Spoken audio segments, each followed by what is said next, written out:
मैंने अपने पागल बेटे की शादी एक गरीब घर की लड़की से कर दी थी। मैं लड़की को बहुत सख्ती से रखती थी, क्योंकि मुझे पता था कि मेरा पागल बेटा उसे पूरी रात परेशान करता है।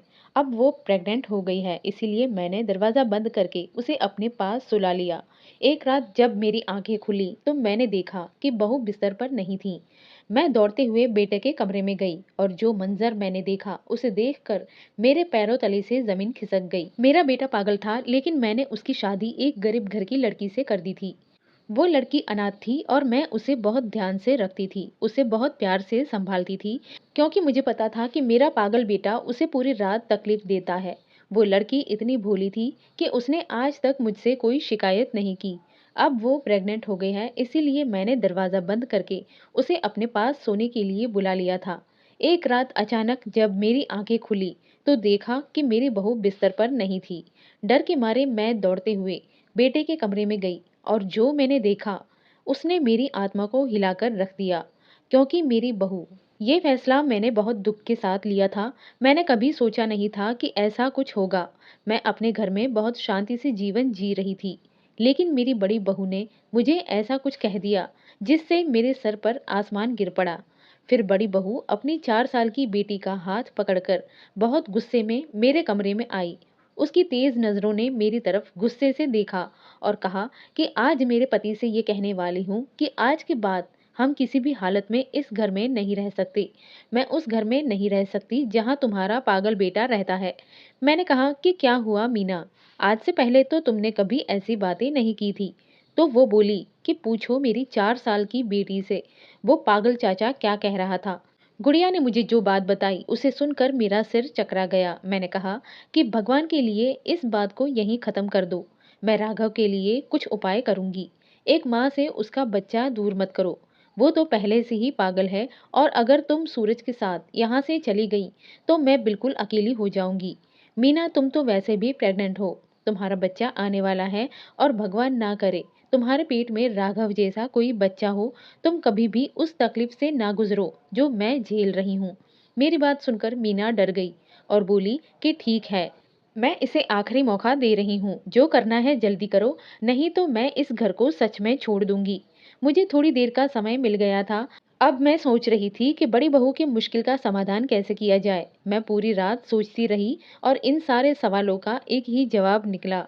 मुझे किसी भी तरह से राघव की शादी करानी होगी, लेकिन उसके लिए पत्नी कहाँ से लाऊं? एक पागल लड़के को कौन अपनी बेटी देगा? सुबह जब मैं कमरे से बाहर निकली तो देखा कि मीना गुस्से में बैठी थी। उसे देखकर मैं उसकी तरफ बढ़ी और पूछा कि क्या हुआ मीना, तुम इस तरह गुस्से में क्यों बैठी हो? वो बोली कि आपने राघव के बारे में क्या सोचा है? मैं उसके पास बैठकर बोली कि तुम्हारा क्या ख्याल है, क्या करना चाहिए? फिर मीना बोली कि सबसे अच्छा तो यही है कि उसे पागल खाने भेज दिया जाए। घर में पहले से छोटा बच्चा है और ऊपर से दूसरा बच्चा आने वाला है। इस हालत में एक पागल के साथ रहना बिल्कुल ठीक नहीं है। मेरी आंखों से आंसू बहने लगे। फिर भी मैंने उसे कहा कि तुम चिंता मत करो, मैंने एक फैसला लिया है। मैं उसे कभी पागल खाने नहीं भेजूंगी। अगर वहां राघव के ठीक होने की कोई संभावना नहीं होती तो मैं जितने भी कष्ट उठाती वो करती। लेकिन डॉक्टर तो कह ही चुके हैं कि उसकी बीमारी कभी ठीक नहीं होगी, तो मैं जानबूझकर अपने पेट से जन्मे बेटे को कैसे दूर भेज सकती हूँ? इसके बजाय मैं हमारे राघव की शादी करा दूंगी। मेरी बात सुनकर मेरी बहू ताली बजाती हुई चलने लगी और कहने लगी कि अजीब बात है, एक पागल से कौन शादी करेगा? मुझे उसका बात करने का तरीका पसंद नहीं आया। मैंने कहा कि मेरे पति ने करोड़ों की जायदाद छोड़ी है अपने बच्चों के लिए। अगर कोई लड़की राघव से शादी नहीं करती तो मैं उसके लिए पत्नी खरीद कर लाऊंगी। मेरी बात सुनकर मेरी बहू चुप हो गई थी। मुझे पता था कि मीना ये सब क्यों कह रही है। वो सिर्फ ये चाहती थी कि राघव को जल्दी से रास्ते से हटा दिया जाए और सारी संपत्ति उसके पति के नाम कर दी जाए। वो ये चाहती थी कि सारी संपत्ति बेचकर वो यूरोप में जाकर बस जाए। जब से वो शादी करके आई थी तब से वो यही कह रही थी कि सूरज, हमें यूरोप में बस जाना चाहिए, लेकिन वो राजी नहीं हो रहा था। एक तो वो कमजोर था और ऊपर से मैं भी थी। तब सारी संपत्ति बेचकर नहीं जा सकते थे, क्योंकि दो भाई समान संपत्ति के मालिक थे। और इस वजह से मीना चाहती थी कि राघव पागल खाने में चला जाए और सारी संपत्ति उसके पति के हाथ में आ जाए। खैर अब मैंने तय कर लिया कि मैं मीना के प्लान को सफल नहीं होने दूंगी। इसीलिए मैंने ठान लिया है कि मैं राघव की शादी करवा दूंगी। इससे किसी गरीब लड़की का भला होगा। इस मामले में मेरा उद्देश्य बिल्कुल साफ था। मैंने अपनी नौकरानी से कह दिया कि मुझे अपने बेटे राघव की शादी करानी है और इसके लिए मुझे एक गरीब घर की लड़की चाहिए। मेरी नौकरानी ये सुनकर हैरान रह गई और कहने लगी कि दीदी, आपको क्या हो गया है? आप तो जानती हैं कि राघव साहब ठीक नहीं हैं, तो वो किसी लड़की से शादी कैसे करेंगे? मैंने कहा कि मैं जानती हूँ कि गरीबी बहुत बुरी चीज़ है। गरीबी इंसान को अपने बच्चों को बेचने के लिए मजबूर कर देती है। तुम बस इतना करो कि अपने परिचितों में ये बात फैलाओ कि मालकिन का बेटा पागल है, लेकिन मालकिन उसकी शादी कराना चाहती है। मेरी नौकरानी हाँ में सिर हिलाकर मान गई। 3-4 दिन बाद मेरी नौकरानी मेरे पास आकर बैठी और खुशखबरी देने लगी। मैंने पूछा कि क्या खुशखबरी है? तो नौकरानी ने कहा कि उसकी एक पड़ोसी है, वे अपनी अनाथ बेटी का विवाह यहाँ करना चाहते हैं। मैंने उन्हें बताया है कि मालकिन का बेटा पागल है और उन्होंने कहा कि वे राजी हैं। कम से कम मेरी बेटी को 2 वक्त की रोटी तो शांति से मिल सकेगी। यहाँ तो वो सुबह शाम अपने भाइयों की बीवियों के काम करती रहती है और उनके ताने सुनती रहती है। फिर जाकर थोड़ा खाना खाती है। मैं उस लड़की के बारे में ये सब सुनकर हैरान रह गई और मैंने कहा कि ठीक है, तो आज शाम को मैं उनके घर जाकर लड़की को देख लूंगी। मैंने नौकरानी से पहले ही लड़की के घर खबर भेज दी थी। शाम को बिना किसी को बताए नौकरानी को साथ लेकर मैं लड़की के घर गई। वहां जाकर मुझे बड़ी हैरानी हुई कि लोग इतने छोटे घरों में कैसे रह सकते हैं। एक छोटा सा घर था जिसमें 3 छोटे कमरे थे। मुझे एक कमरे में बिठाया गया और फिर मैं लड़की की माँ से बात करने लगी। मैंने कहा कि मेरा बेटा ठीक नहीं है, मैं उसके लिए एक पत्नी ढूंढ रही हूँ। हमारे घर में किसी चीज की कमी नहीं है, संपत्ति, आराम, सब कुछ आपकी बेटी को मिलेगा। मेरी सिर्फ यही चिंता है कि मेरा बेटा अच्छी लड़की से शादी करे, तभी मुझे शांति मिलेगी। वो औरत आंसू बहाते हुए बोली कि मैं आपकी बात अच्छे से समझ सकती हूँ। बच्चों का दुख सबसे बड़ा दुख होता है। फिर मैंने कहा कि आप अपनी बेटी को ले आइए। जब जानवी को मेरे सामने लाया गया तो मैं हैरान रह गई। वो बहुत सुंदर थी और उसकी उम्र भी कम थी, लगभग 18-19 साल की थी। उसकी आंखों और चेहरे पर मासूमियत साफ झलक रही थी। लड़की मेरे पास आई और कुछ समय मेरे पास बैठी रही। फिर वो उठकर चली गई। इसके बाद जानवी के 2 भाई आए और बैठे। फिर उन्होंने कहा कि क्या आप हमारी बहन के लिए रिश्ते के लिए आए हैं? मैंने उन्हें सब कुछ सच सच बता दिया कि मेरे बेटे की समझ थोड़ी कम है। फिर वे बोले कि हमारी बहन की उम्र कम है और वो सुंदर भी है। हम कैसे आपके पागल बेटे से उसकी शादी करवा सकते हैं?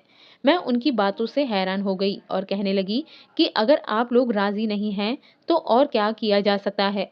फिर जानवी के बड़े भाई ने कहा कि मैं अभी बाहर से देख कर आया हूँ, वहाँ आपकी बहुत बड़ी गाड़ी खड़ी है, जिसे देखकर आपके स्टेटस और संपत्ति का अंदाजा होता है। अब आप क्या हमारी इतनी सुंदर बहन को ऐसे ही ले जाएंगे? मैंने पूछा कि आप लोग क्या चाहते हैं? तब बड़े और छोटे भाई ने कहा कि अगर आप हमें हर महीने कुछ पैसे दे देंगे तो अच्छा होगा, क्योंकि हमारी माँ हमेशा बीमार रहती है और हम दोनों भाई ज्यादा कमाई नहीं कर सकते।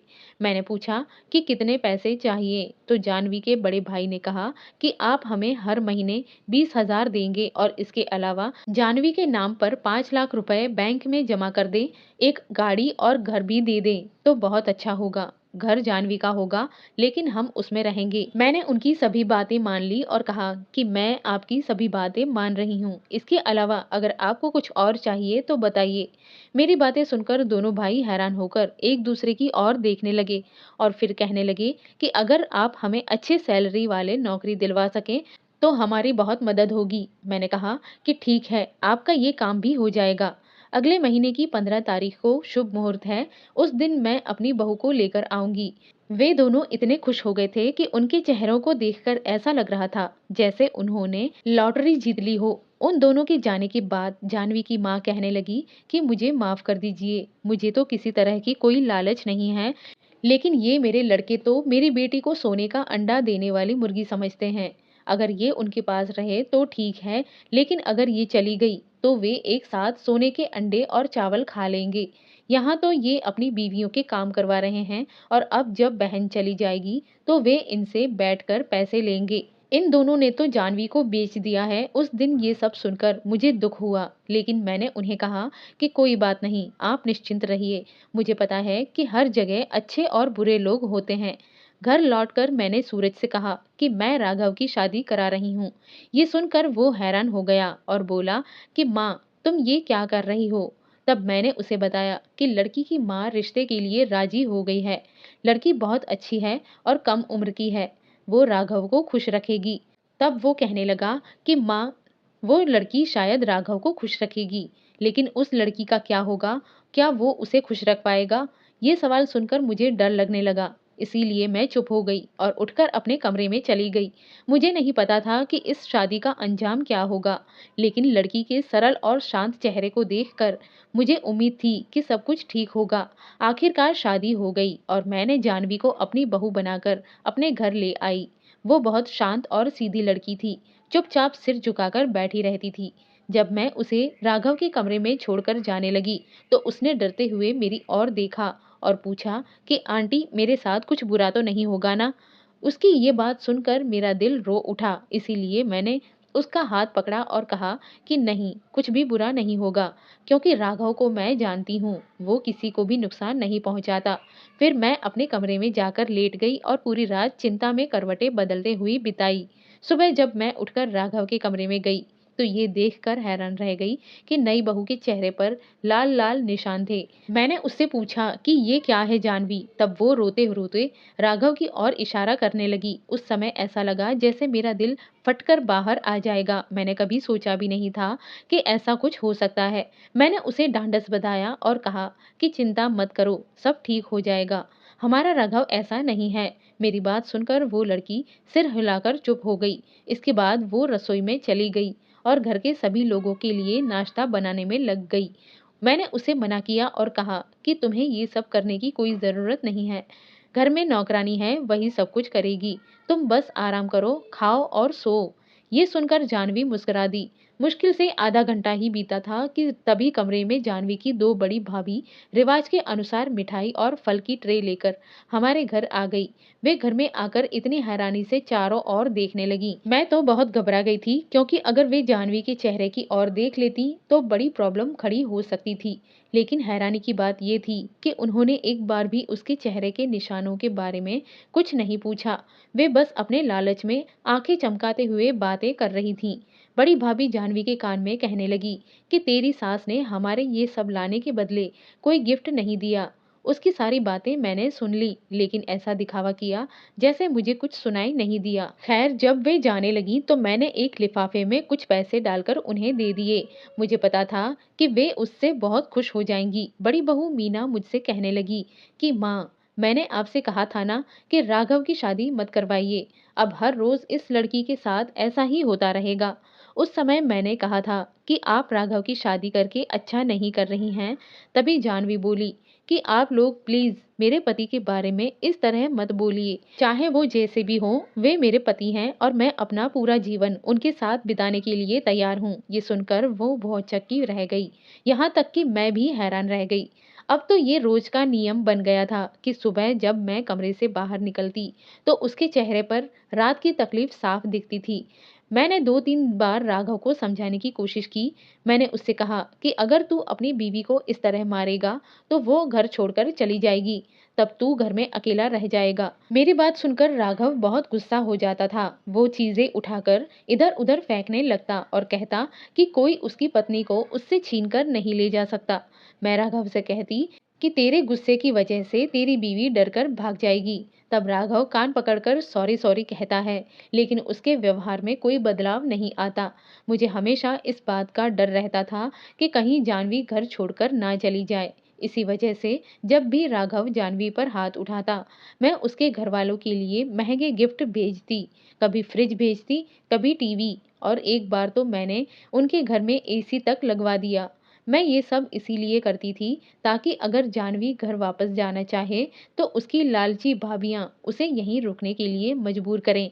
जानवी हमेशा चुप रहती, लेकिन वो मेरा बहुत ख्याल रखती थी। एक दिन अचानक उसकी तबीयत खराब हो गई। मैं उसके पास जाकर बैठी और पूछा कि तुम्हें क्या हुआ है जानवी? ये सुनकर वो फूट फूट कर रोने लगी और कहने लगी कि माँ, मेरी तबीयत कुछ दिनों से बहुत खराब लग रही है, लेकिन मैं आपको ये बात बताने की हिम्मत नहीं कर पा रही थी, क्योंकि मुझे डर था कि आप ये ना सोचे कि इस घर वालों ने एक बीमार लड़की को हम पर थोप दिया है। कुछ दिनों से मुझे उल्टी और चक्कर आ रहे हैं। जानवी की बात सुनकर मुझे थोड़ा शक हुआ। मैंने उससे पूछा कि क्या राघव कभी तुम्हारे पास आया था?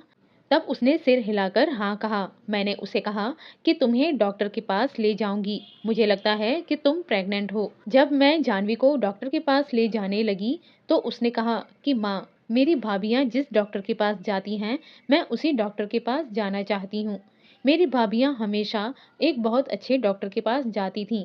तभी मैंने सोचा, जब भी मुझे इस तरह की कोई खबर मिलेगी तो मैं भी उसी डॉक्टर के पास जाऊंगी। ये सुनकर मैं हंस दी और कहा कि मैं तुम्हें तुम्हारी भाभीियों से भी अच्छे डॉक्टर के पास ले जाऊंगी।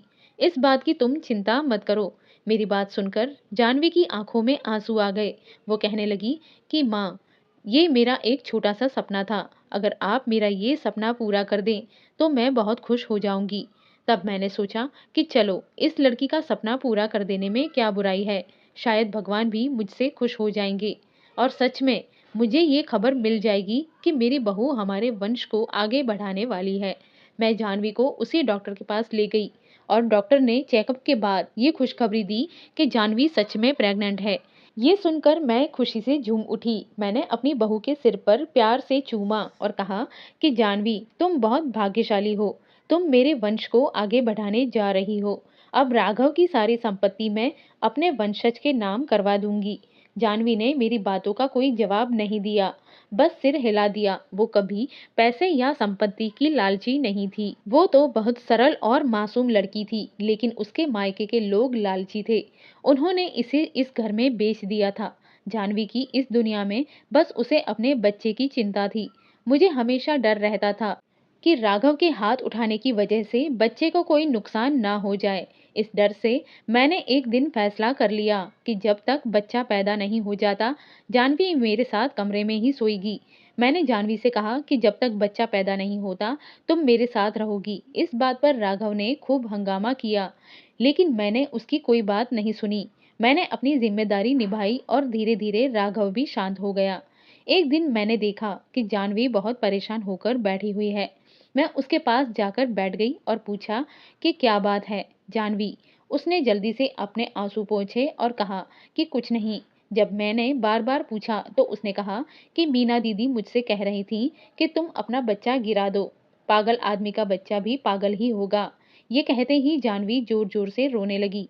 मैंने उसे गले लगाकर कहा कि ऐसा कुछ नहीं होगा, तुम चिंता मत करो। मीना तुमसे जलती है क्योंकि तुम उससे पहले हमारे वंशज को जन्म देने वाली हो। मैंने जानवी को बहुत समझाया और शांत करने की कोशिश की, लेकिन अंदर से मैं खुद बहुत परेशान थी। अब मुझे मीना से भी डर लगने लगा था। मुझे ये डर सताने लगा था कि कहीं मीना जानवी के बच्चे को नुकसान ना पहुंचा दे। मैंने घर में सख्त आदेश किया कि मीना जानवी के लिए खाना नहीं बनाएगी।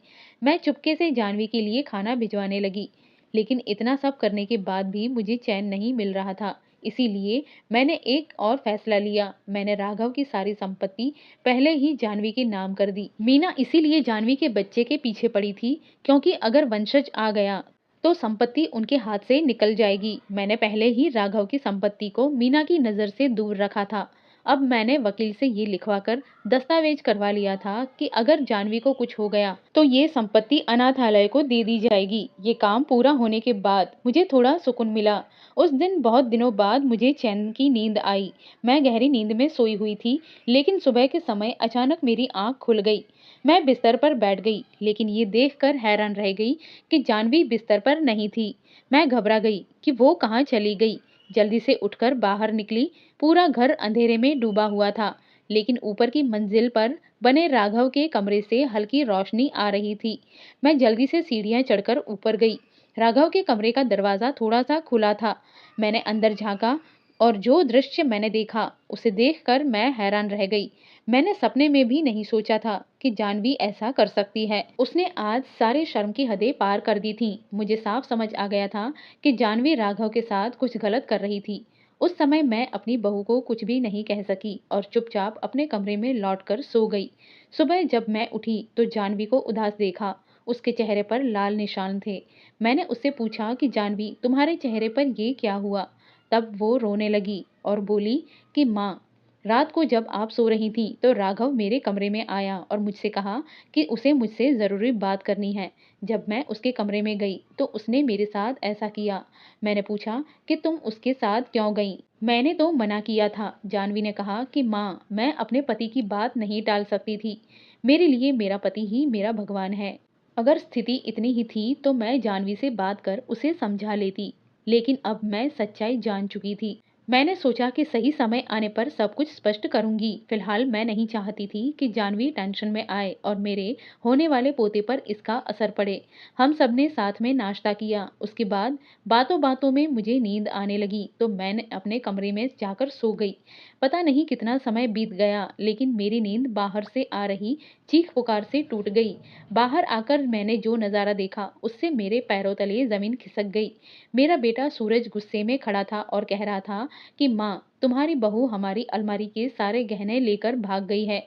ये सुनकर मेरा दिल बैठ गया और मैं वहीं जमीन पर गिर पड़ी।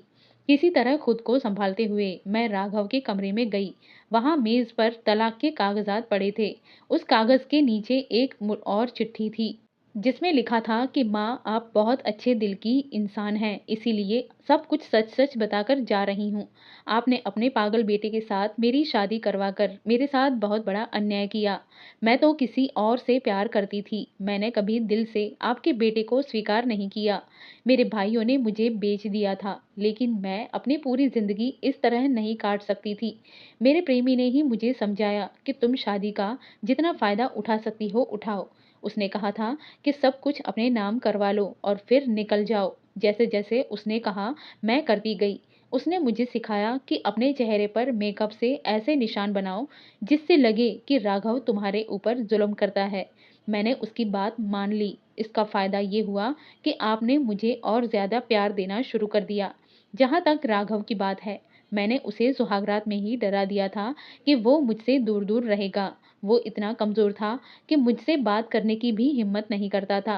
और हाँ, मैं कभी प्रेग्नेंट नहीं थी, लेकिन आपने प्रेगनेंसी की खबर सुनकर सारी संपत्ति मेरे नाम कर दी। इसीलिए आपका बहुत बहुत धन्यवाद। अब मैं अपने प्रेमी नीरज के साथ शांति से जिंदगी बिता सकूंगी। ये सब पढ़कर मैं कांपते हुए फूट फूट कर रोने लगी। कल रात जब मैंने जानवी को राघव के कमरे में देखा था तो वो अपने चेहरे पर मेकअप करके निशान बना रही थी। तभी मुझे सच्चाई समझ आ गई थी, लेकिन मैंने कुछ नहीं कहा क्योंकि मुझे लगा था कि मेरे होने वाले पोते पर इसका असर पड़ेगा।